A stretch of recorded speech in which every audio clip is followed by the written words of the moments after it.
This picture is the official logo of the 1994 Clementine Deep Space Mission, and it contains a cryptographic message. Someone deeply involved wanted to disclose the conspiracy committed by the United States Department of Defense. Here we see the front cover of the Brookings Report. The Brookings Institution wrote this in 1964. NASA. The report examines the potential implications for the discovery of extraterrestrial life. NASA knew that probably one day satellites, or manned missions, would find alien artifacts, alien technology or alien life. The report also includes a study, how governments should handle information, and it mentions the possibility that under particular circumstances, a government might, or might not find it advisable, to withhold the discovery of extraterrestrial life, from the public. Project Golden Dragon provides indications, which suggests that the United States government made a discovery on the Moon, and found it advisable to withhold this discovery from the public.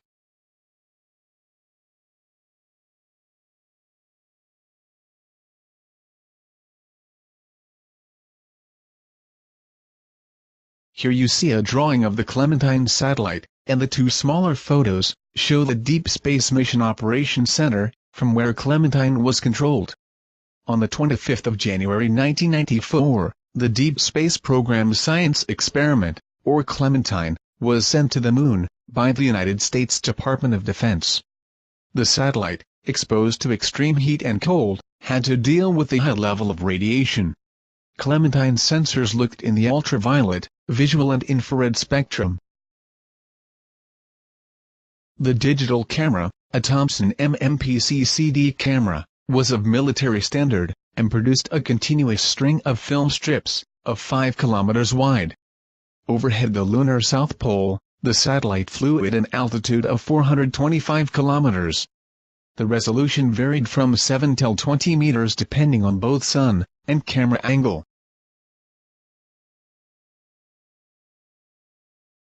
In November 1991, the Naval Research Laboratory was briefed by the Ballistic Missile Defense Organization on the Clementine concept. Government agencies only act when they receive proper fundings, and the Naval Research Laboratory received fundings in March 1992, so in a normal situation, this would mean that the Naval Research Laboratory started with the DSPSE project in March 1992, but is that true? I found this resume of someone who worked for the NRL, and who was involved in the DSPSE program, till May 1991. Did the Clementine program start before November 1991? The original and untouched resume is on file. What about this mysterious case of a sudden computer malfunction, which caused the depletion of all fuel Clementine needed for course corrections, so it was unable to perform the second phase of the mission? Flying to asteroid Geographos, and taking images for scientific purposes? Was there really a malfunction, and did Clementine lose her fuel and electrical power? We are being told the same story over and over again, and from various sources. Unfortunately, we cannot check the story of the fuel depletion ourselves, but is the satellite really as dead as the military claims? 9 months after the satellite had been declared dead by both the military and NASA, this message had been left by Stephen Collins, who is a former Mars Observer Flight Team member, and who works for JPL, NASA. He congratulates a mysterious group, nicknamed the Batcave Bunch, on their recent contact with Clementine, and he specifically mentions the people that built the battery. In other words, Clementine never was completely dead, as the Batcave Bunch would not have been able to connect to Clementine's onboard computer. Clementine is still in space, certainly not lost and gone forever, but real-time tracking is difficult. Of all online satellite trackers, there is only one that actually tracks this satellite. Clementine 1 uses NORAD identification 22973 and COSPAR identification 1994-004A. As we can see, the satellite is about 350,000 kilometers from Earth on March 8. On March 27, the satellite is very near Earth, and as we can see on the next image, the satellite is just about to make the swing around Earth.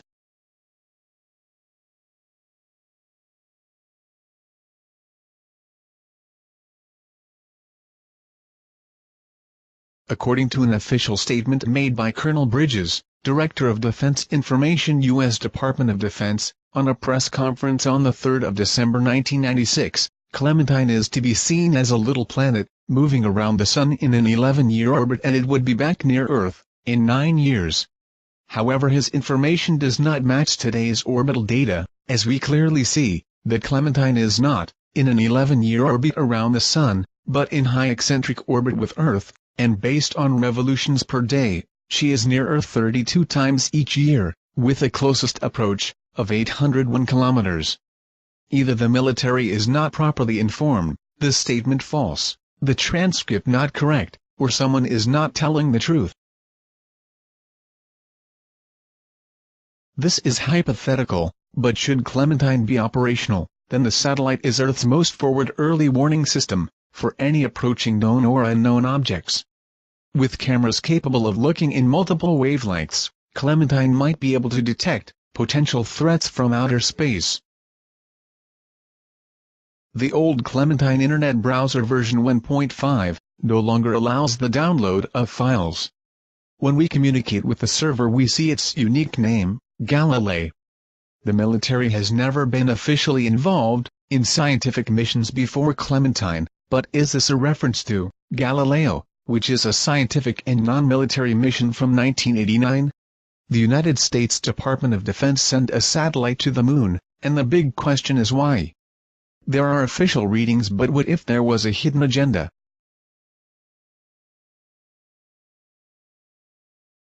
The Galileo spacecraft was launched on October 18, 1989, and performed 2 moon flybys.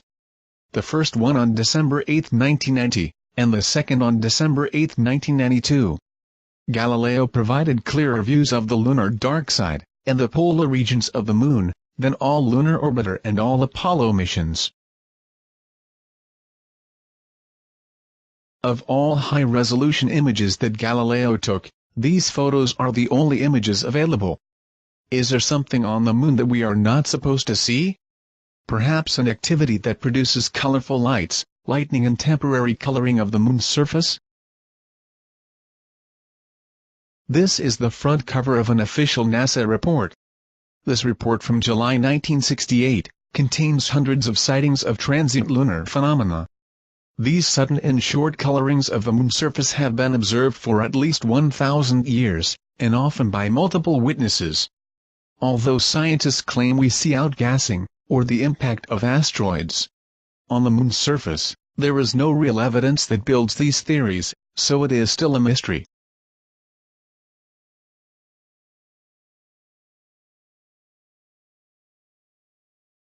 This is probably one of the best photos ever taken of a transient lunar phenomena.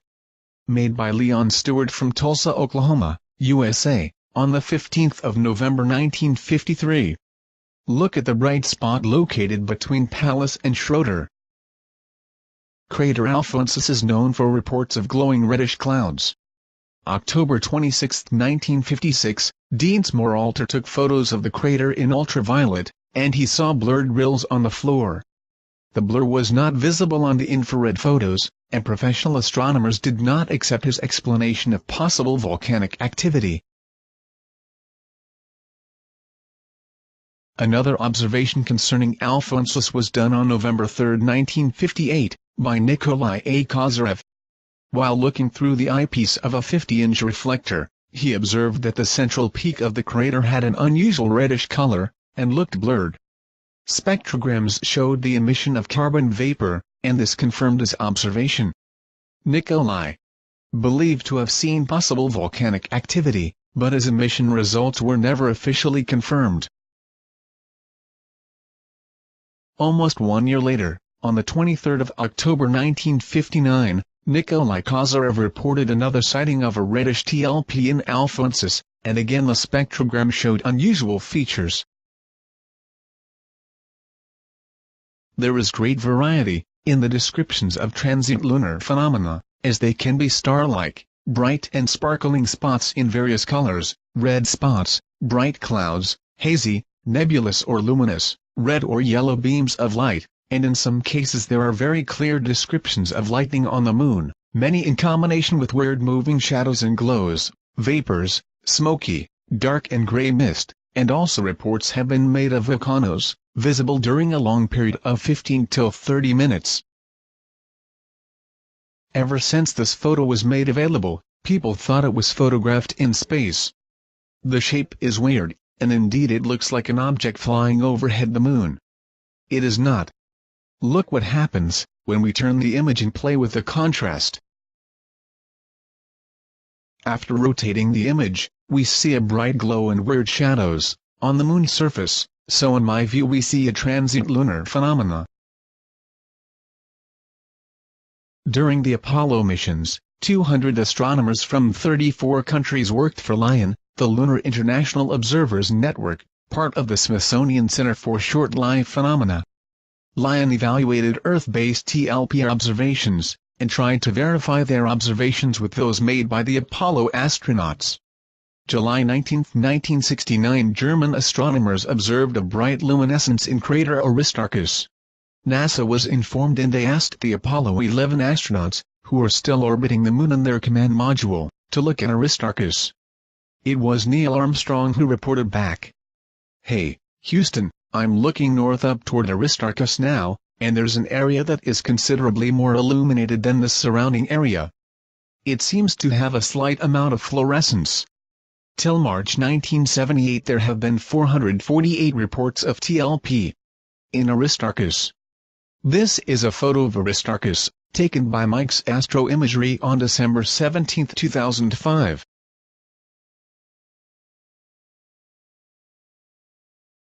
Was LION part of the Apollo program, and had they been waiting for something to happen? Why would I bring up transient lunar phenomenon in this presentation? With bare eyes it is hardly visible, but this reddish spot on a color photo of the moon, taken by Galileo, deserves a closer look. I rotated the image and selectively removed colors.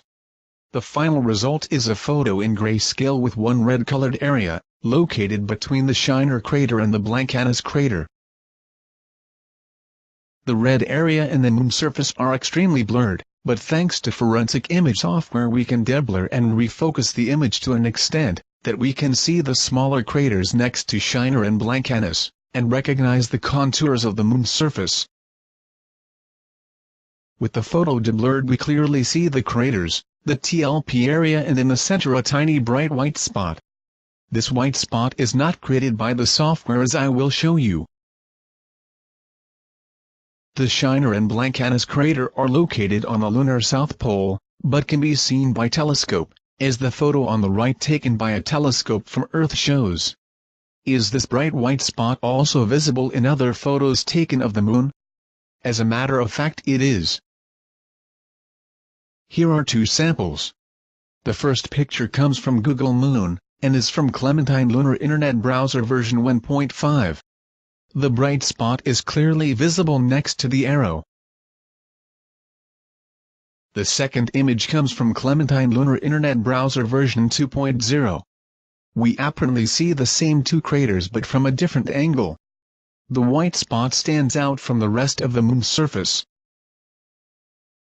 On the 23rd of April 1994, a transient lunar phenomenon occurred in crater Aristarchus while Clementine was orbiting the moon. Clementine took pictures of the crater, and provided conclusive evidence that the crater walls had turned redder, after the transient lunar phenomena. After March 1978, official registration of transient lunar phenomena apparently has been discontinued, as I was unable to find reports made after 1978. This is weird, as a task force of 200 astronomers had been formed during the Apollo program to investigate the phenomena, and NASA nor any other space agency shows any interest. See these hundreds of sightings on the lunar near side.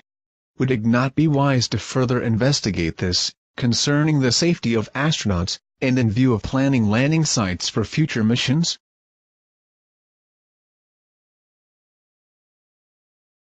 Other investigators also try to unravel the mystery of the hidden object. Here is a short overview of the achievements of two, for me, very important researchers. Mr. Joseph P. Skipper and Mr. Jose Escamilla. Mr. Skipper does not perform image enhancements on the images he investigates. His tools are his eyes, and he tells his visitors on www.marsanomalyresearch.com what he sees in the photos. This famous picture with the Zeeman anomaly was uploaded on May 28, 2004. We see a smudged or obfuscated object without details. Years later, another pioneer also made an attempt. Mr. Escamilla, hired for his movie, Moon Rising, a forensic analyst. Conclusion of this forensic analysis, of which I have a copy, reads as follows: it is impossible to determine if the smudging was a deliberate act of differencing or defacing of the image, or was caused by some error in transmission, or lies within the MRSID codec. The expert also claims that no repeatable process is available to discern what was present before the smudging took place. Project Golden Dragon delivers proof of a deliberate act of differencing and defacing of this image. This image shows the enhancement made by Mr. Escamilla, who believed to see the contours of a humanoid standing next to a spaceship or machine. This would mean that the object would be 2 times the size of New York, and although this may seem impossible, I ask you not to judge too quick, as in this presentation, I will show you things you never believed to be possible. It is tradition that a logo is created for every mission. The Clementine logo is one big mystery. I found several versions of the mission logo. Some are heavily compressed, but there is one thing they all have in common. Look at the very tiny sketch in the yellow and red circle.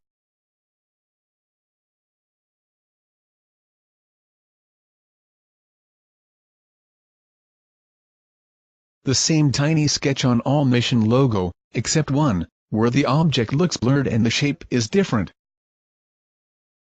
The Clementine mission logo, created by the Ballistic Missile Defense Organization, the Naval Research Laboratory, and the Lawrence Livermore National Laboratory, is very different. But why would someone change the first official logo?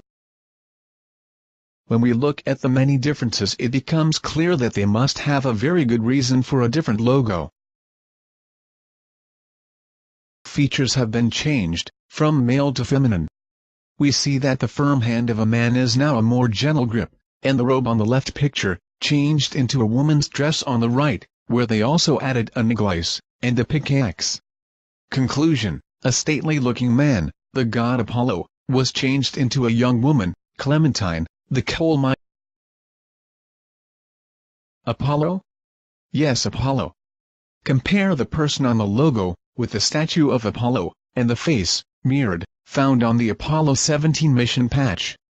Was this originally an Apollo mission, changed by the Department of Defense into Clementine? The first mission logo was a complete drawing, but not this one. When we look at the moon surface, and compare it with the rest of the logo, we see a totally different pattern.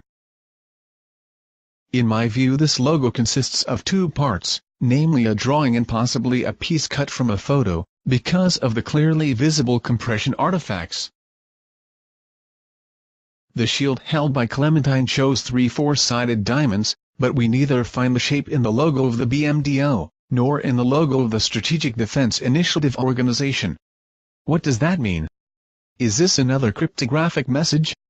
In modal logic, these diamonds express that there is possibility, and in military terms the diamonds stand for camouflage.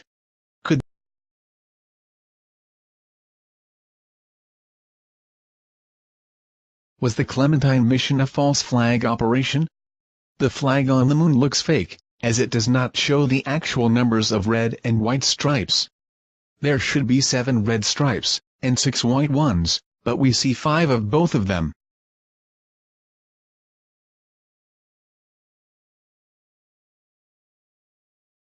On this logo. 1. The crescent moon is symbolic for new beginnings, and the making of dreams into reality. 2. The official reading of the number 9, written on Asteroid Geographos, is that it refers to the size of her shoes, as in the lyrics, and her shoes were number 9. The number 9 represents something totally different, and what it is I will show you later in this presentation. 3. The famous vector symbol indicates a direction of travel, and here it means that something landed on the moon. 4. The fake shadow underneath the flag is the geographical location of Schrödinger crater. 5. The shield held behind the moon could mean that the moon is protected by or Earth is protected from. With number 6 we see a rather detailed but mysterious object, in what appears to be the Zeeman crater, and this primarily is the reason for Project Golden Dragon. Finally with number 7 we see a weird object in the center, and in my view this either represents the lunar South Pole, or this is a map of the Aitken Basin. The sketches drawn onto the moon's surface can be made better visible when we increase contrast and reduce gamma levels. Once we have colored in borders, we see 3 very distinct shapes, and these are unlike craters and lunar seas, which are shown as dots and stripes. I have showed you a logo drawn prior launch of the Clementine, and this logo shows lots of weird symbolism. Is someone, cryptographically, telling us that there is something on the dark side of the moon? Why else would anyone draw this? Was it because they had seen an object like this in the Zeeman crater long before the Clementine mission begun?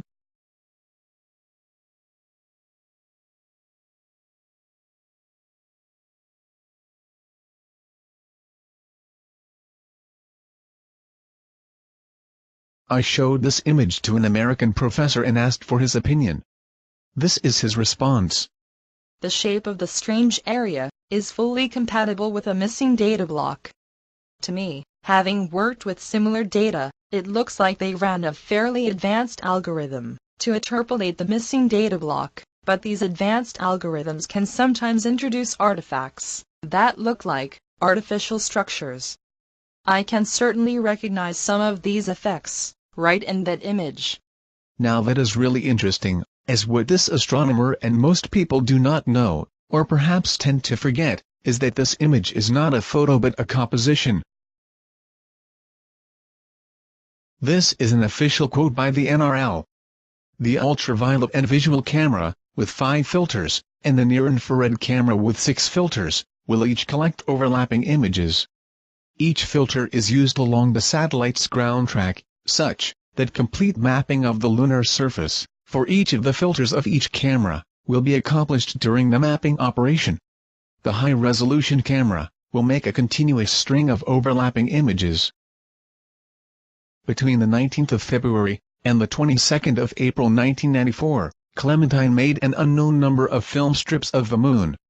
Every 5 hours, 1 revolution around the moon, some 6,000 images were received at the DSPSC Mission Operations Center, which was operated by the NRL.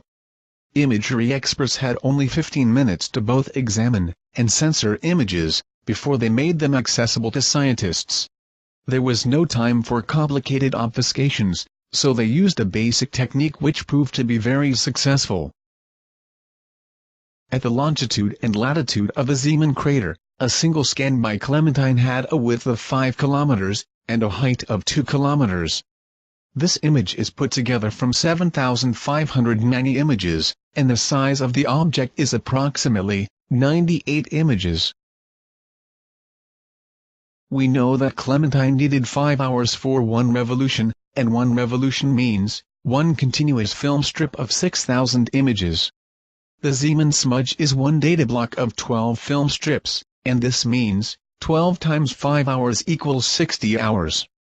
So Clementine had data transmission problems during a period of 60 hours. At one specific location where 12 film strips showed 12 missing data blocks. Okay, it is not impossible, but I consider that highly unlikely. On the 13th of February 2010, the Clementine browser version 1.5 was replaced by version 2.0, and all previously reported lunar anomalies had been removed.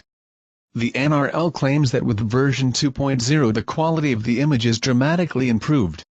When we compared both versions, We indeed see a difference in quality, but that has nothing to do with a higher browser version. Look at the shadows in the crater, which are different, because other film strips were used. The Zeeman anomaly did not disappear because of a better algorithm, but because they replaced images.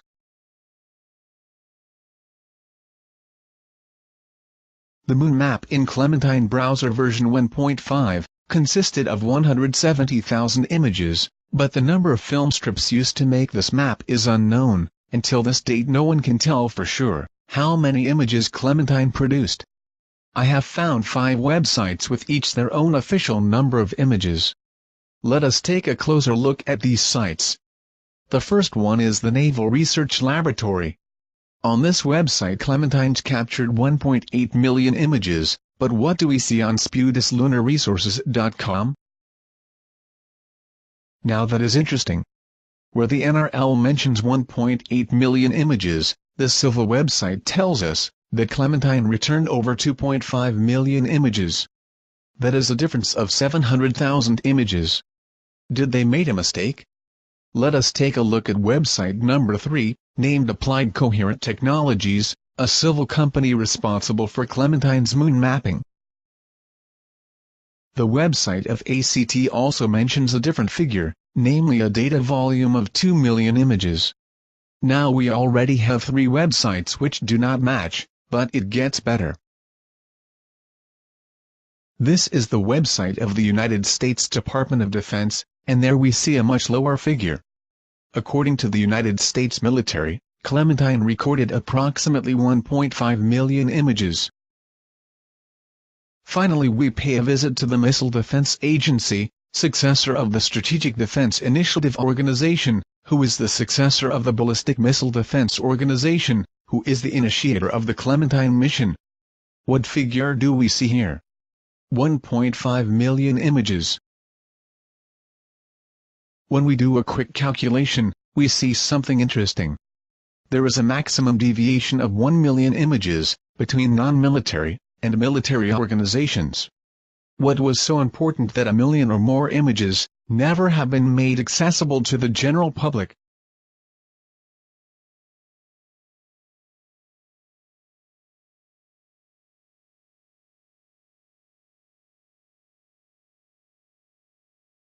This is a photo of the mark of Neil Armstrong's moonboot.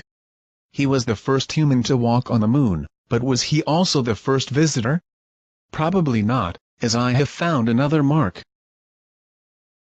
Finding the mark of this giant foot was not easy. In fact it is completely hidden from eyesight, and to us humans it is invisible. First let us take a look at the main image. As you can see, I only use images from official sources. In this case the NASA photojournal. This is a composition picture, made by Clementine, of the south polar region of the Moon. The mark was found just above the smaller Zeeman crater. This image shows the smaller Zeeman crater with enhanced contrast and brightness. The mark, clearly visible as a combination of 2 letters L, literally stands out from its surroundings, as it is much brighter. The shape is interesting as we see rather straight angles, which appear unnatural. As I have already told you, the mark is not visible to us humans, as our eyes cannot see it. That is why we need the help of image forensic software, which can substantially increase and differentiate contrast levels. For this purpose I used OptiPix Auto Contrast, but we still cannot see any of the finer details inside the mark.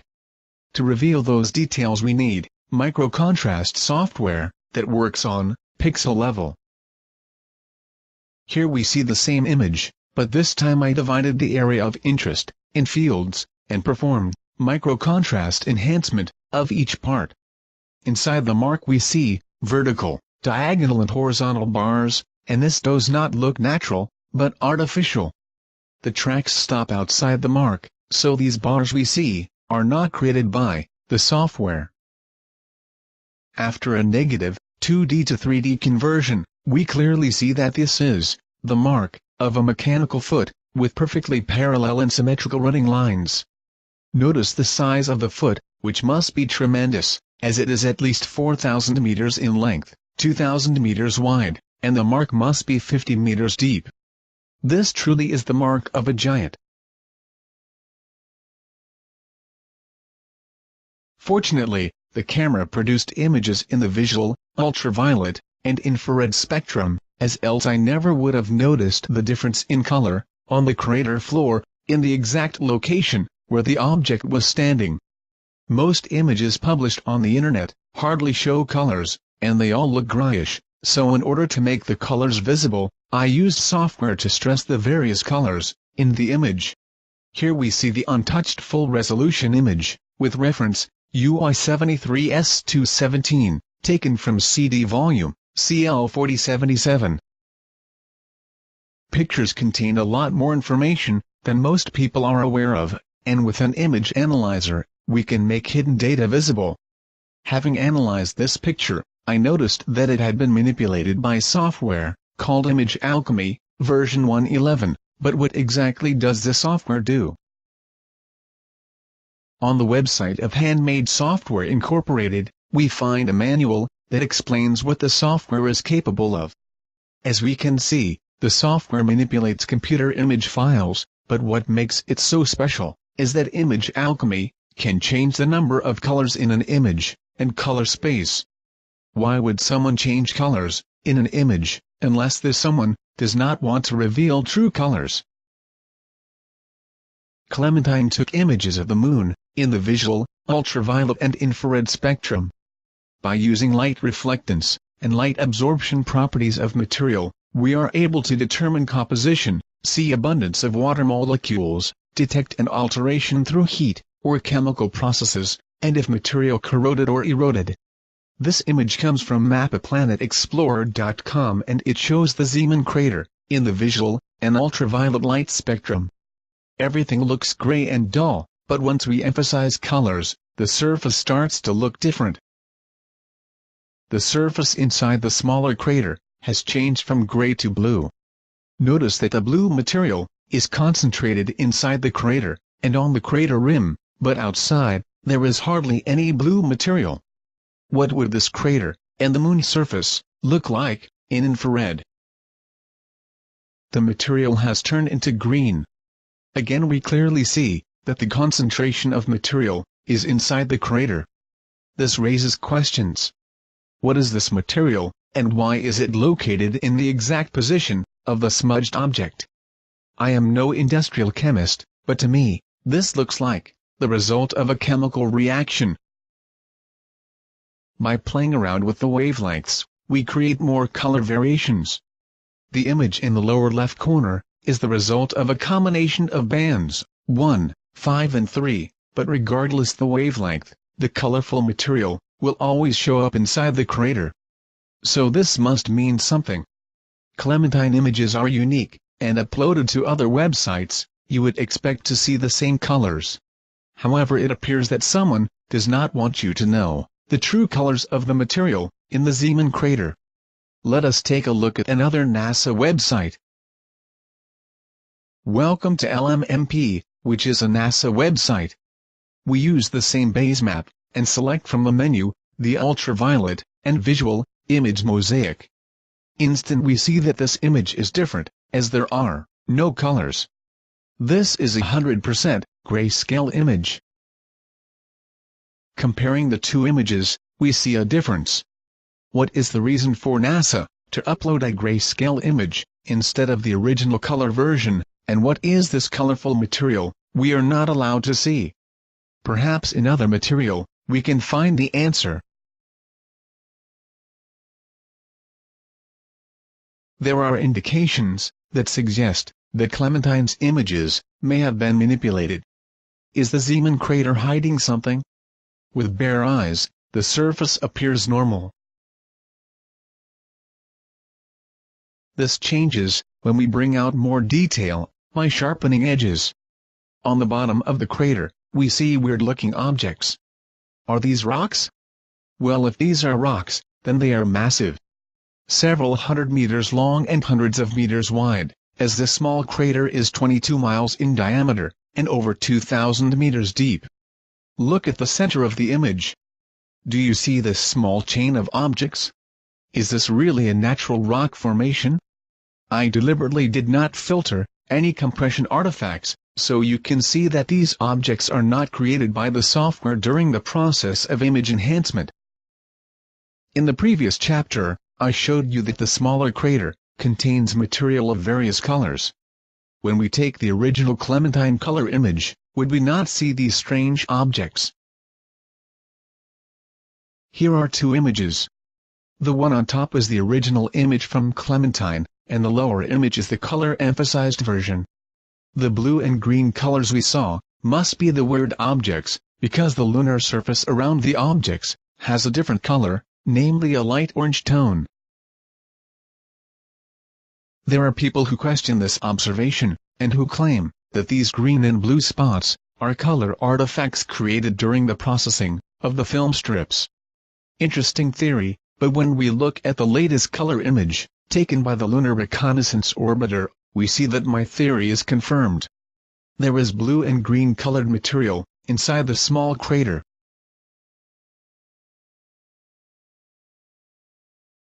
I will now reveal the alien machine, and for me, this is the most scary part, as how can I explain to you, who have never seen anything like this before, what it is?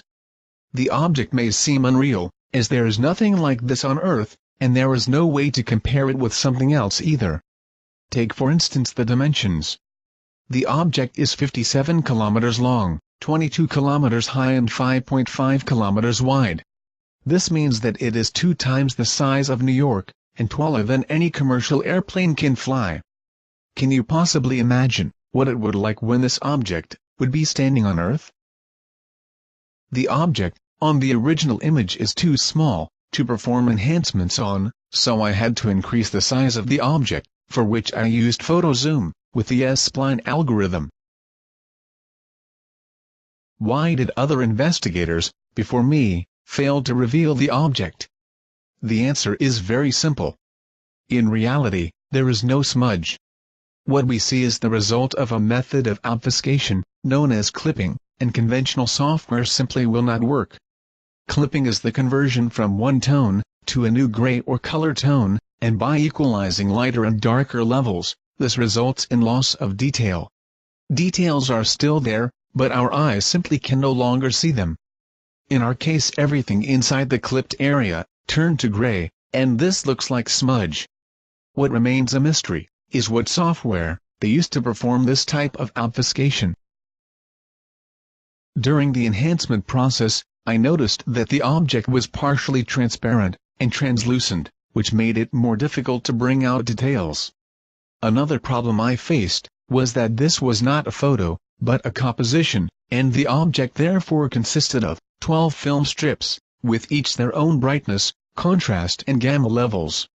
Considering different lighting conditions, I needed to enhance each part individually.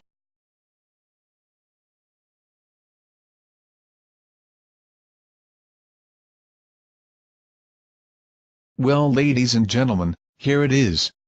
Look at the red lines, and follow the contours.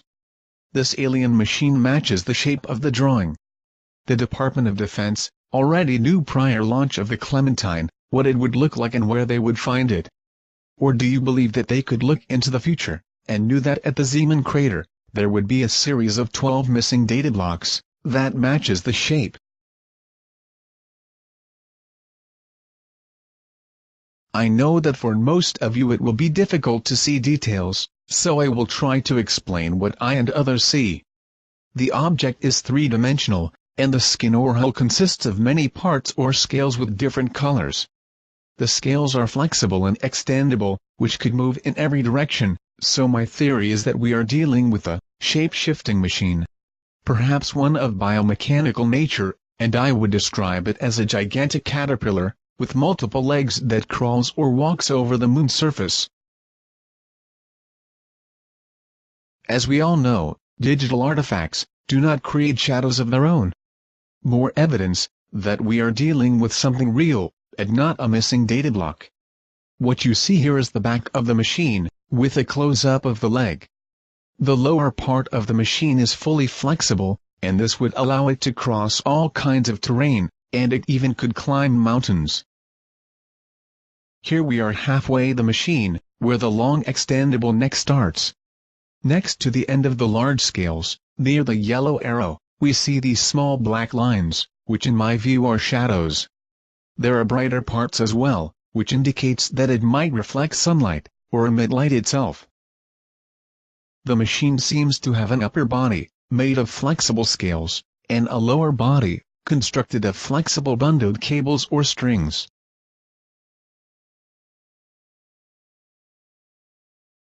By using different levels of contrast, I managed to make other and more details visible. I will show you 4 different levels, out of the over 3,000 enhancements I made. If you did not see the machine yet, maybe these images will change that.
Have you ever wondered where these weird, horseshoe shadows came from? Well, here is the answer. The horseshoe appears to be a part of the machine, which casts its shadow on the moon's surface.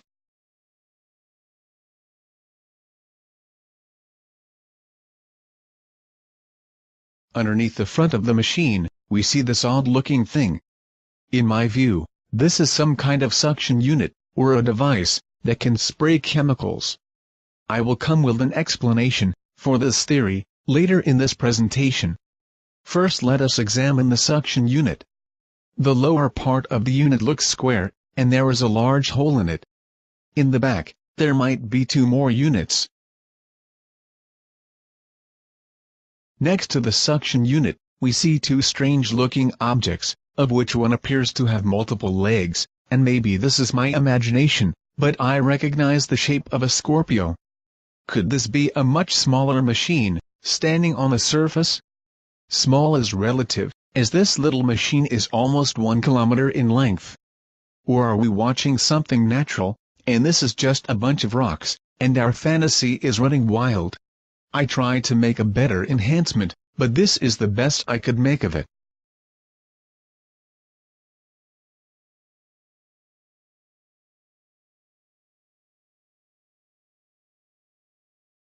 The human eye is built to pick up light intensity and colors, but with the machine in grayscale, for some of you it may not yet be visible.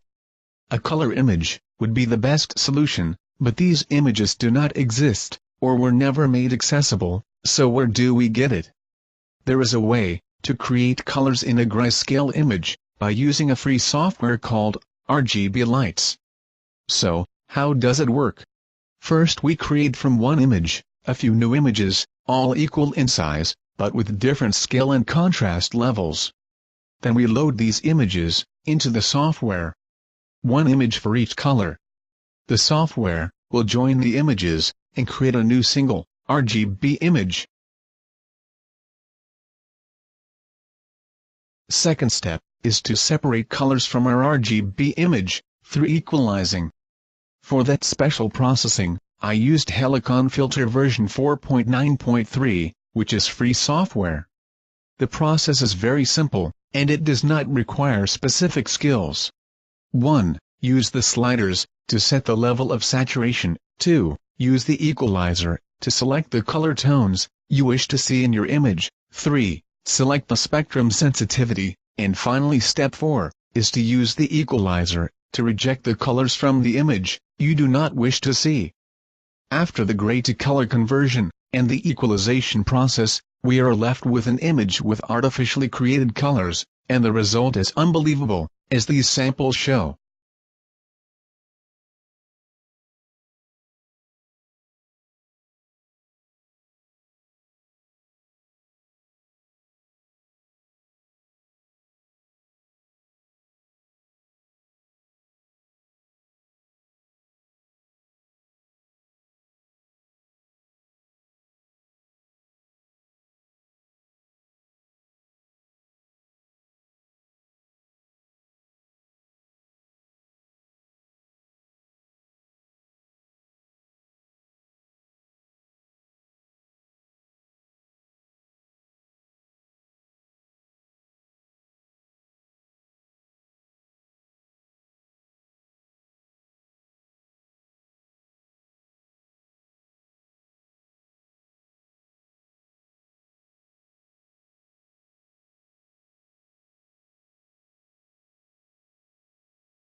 Minerals and ores change color when they are exposed to chemicals.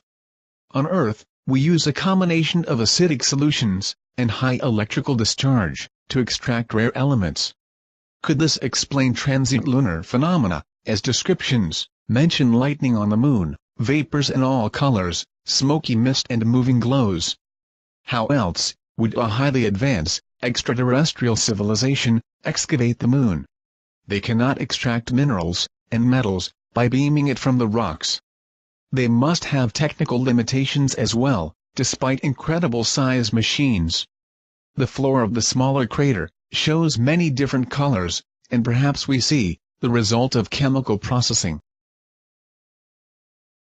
Colors of the moon's surface vary, and from Clementine we know that regolith, in and around the Zeeman crater, has a light orange tone. I did some RGB experiments, and managed to find this specific color, in combination with the copper color machine. So is this the original color?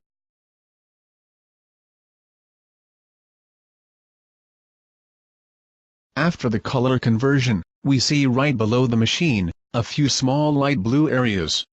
Do these areas contain fluids? Are we witnessing the excavation of the moon? We know that during chemical extraction, materials change color, and gases are formed. Underneath the machine, the area looks foggy. Is that because of chemical vapor?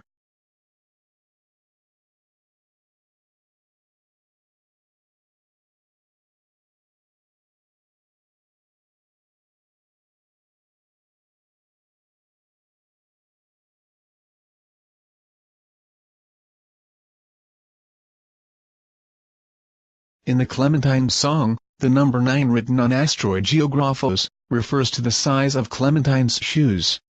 And her shoes were number 9. Shoe size on an asteroid? Shoe size has nothing to do with it. The pound or hash sign, usually attached to a keyword or phrase, identifies a message on a particular topic.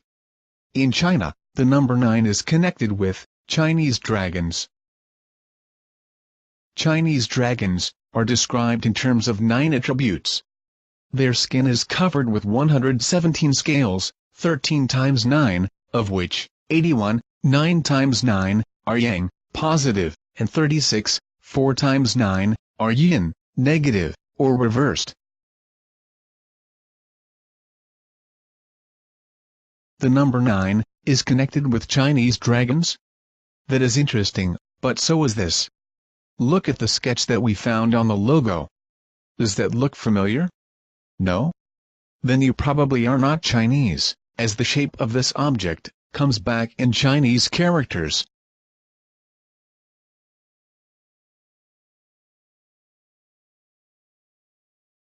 After we rotated the image, we see that the Chinese characters pretty much look like the sketch. Especially the Chinese dragon seal, which even has the 2 holes in it.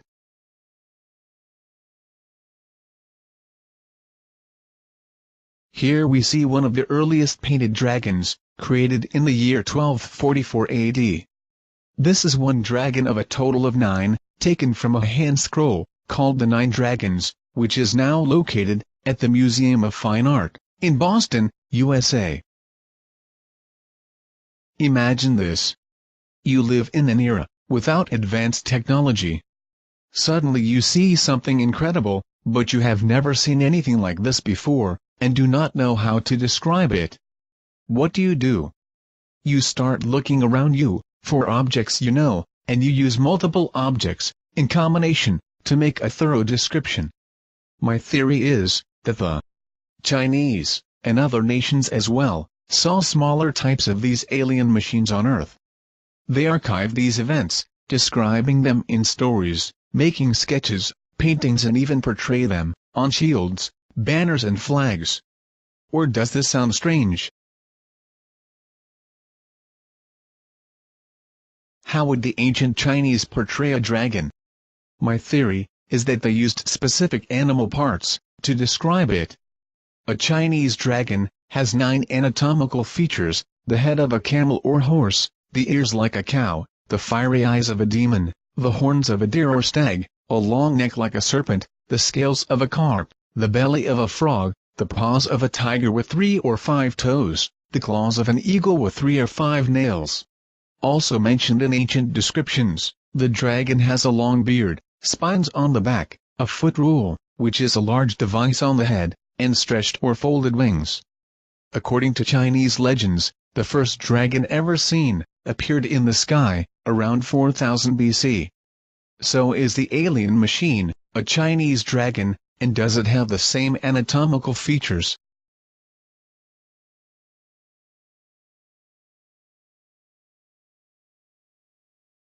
Did you expect this?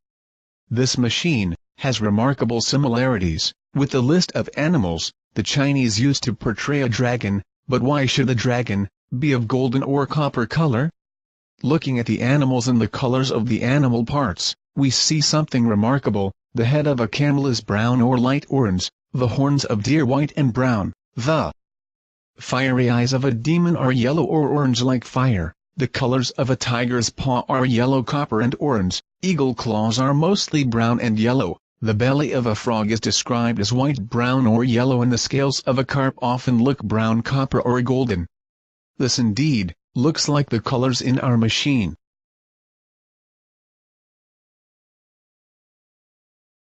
We now have seen that the alien machine has some of the anatomical features of a Chinese dragon, but is there more that substantiates my alien dragon theory?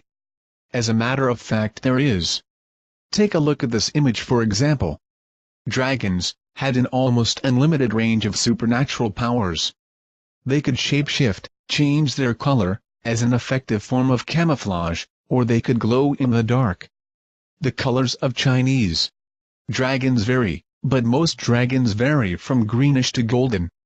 They have a series of alternating short and long spines extending down their backs, and along their tails, where they become longer. The dragon has long tendril-like whiskers, extending from either side of its mouth, which it uses for feeling its way along the bottom of muddy ponds. Under its chin or floating just out of reach, the dragon has a bright shining pearl, and on the head a device, which is called the Po Shan, or foot rule. Without this, the dragon cannot fly. The scales of the dragon's throat are reversed, and when a dragon exhales, it produces clouds of fire or rain. The dragon's breath changes into clouds, comes out as fire or rain. Is fire to be interpreted as lightning, or in other words, an electrical discharge, and rain to be seen as the spraying of fluids? Here's another myth. Where dragon blood is spilt, and has been spilt in the distant past, no vegetation will grow. Could this be a reference to environmental pollution? That dragons used chemicals on soil and polluted the earth?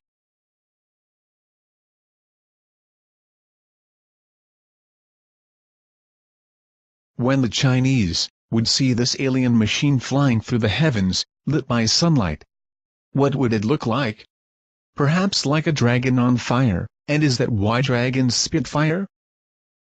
Many ancient Chinese drawings show flames coming from the dragon's feet. Underneath the machine and on the moon's surface, we see tentacle-like objects.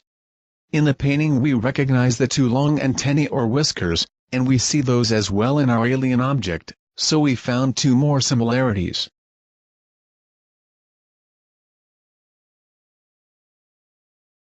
I already showed you a strange print near the Zeeman crater. This looked like the print of a boot, or the foot of a machine.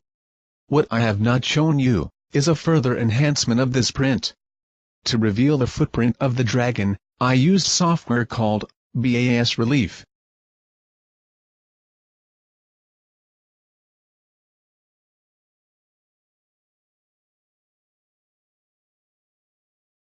We have found all important anatomical and additional features of the dragon, except one, the bright shining pearl. As I mentioned before, the obfuscation technique they used did not allow complete exposure of the machine all at once. With each level of contrast, new details became visible while others disappeared. After I took two color images and merged them, the bright pearl became visible, but not just the pearl. I admit that it does not 100% look like a pearl, but it is located exactly under the chin, as in the dragon description, and you can clearly see that it is much brighter than its surroundings, as it literally shines. Here is the process made visible. Two images merged together, with a software called 2PIC. This is the merged image. The pearl is shining very bright, and clearly visible underneath the dragon's head. Can you see it? Besides the pearl, something else, and also an interesting part of the machine, became visible. A second leg on the left side of the machine. One that is not standing on the moon's surface, but appears to be lifted, so was the dragon in motion while it was photographed by Clementine. This is what I consider as the back of the machine, and it looks like the leg indeed does not touch the moon's surface. Two other very interesting parts of the dragon are the pole shan, or foot rule on top of the head, and the extendable neck, with the scales running in two directions. The ones on the throat are reversed, and go from left to right. I wish I could have revealed more, but the machine appears to be partially transparent and translucent, and that makes it for me very difficult to bring out more details.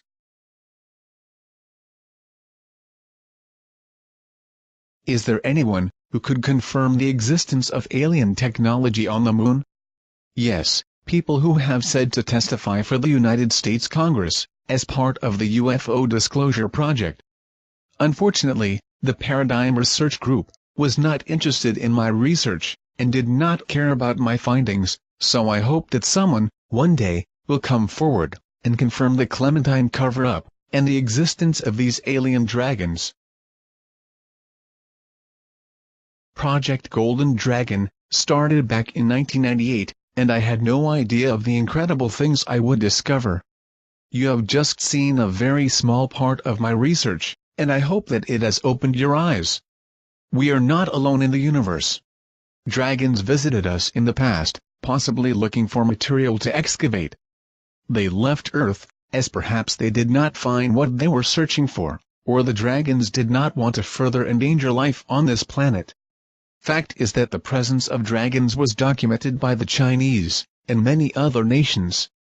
To science, dragons never existed, as we never found.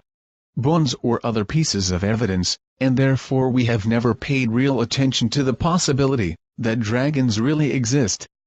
In my view, we should reconsider our way of thinking regarding ancient aliens, as perhaps some of the weird creatures we see in statues, in drawings, and have read about in historical documents, are not just inventions. Earth is no longer of interest to dragons, as else we would have seen them walking around. They appear to be non-hostile, so have we made contact? Was contact denied? Have they warned us not to interfere with their activities on the moon? It is time that we get full disclosure from our government, as I do not believe that they are not aware of the presence of dragons in our solar system.